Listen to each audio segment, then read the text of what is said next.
Imaginez un pays dont 82% des habitants demandent l'asile. Imaginez maintenant qu'ils le demandent au même pays.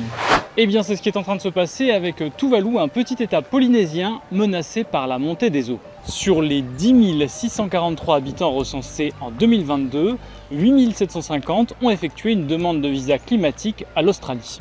Malheureusement pour les candidats à l'exil, seuls 280 visas par an seront disponibles. Les candidats seront tirés au sort. Ça fait suite à la signature de l'accord Falepili, un accord entre les deux pays présenté comme le premier du genre par Canberra pour l'accueil des réfugiés climatiques. Les États ont des obligations strictes à protéger le système climatique, vient d'affirmer la Cour de justice internationale de La Haye dans un avis très attendu par les pays frustrés par l'inaction des pays pollueurs. Dans une décision inédite, elle ouvre la voie pour la première fois à une réparation pour les pays lésés par le changement climatique sous la forme, je cite, de restitution, de compensation ou de satisfaction.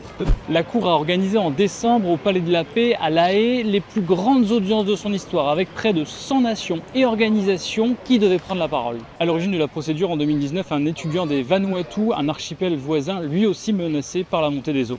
Les scientifiques craignent que l'archipel des Tuvalu, l'un des endroits de la planète les plus menacés par le changement climatique, ne devienne inhabitable d'ici 80 ans. 2 de ces 9 atolls coralliens sont déjà largement engloutis par les eaux.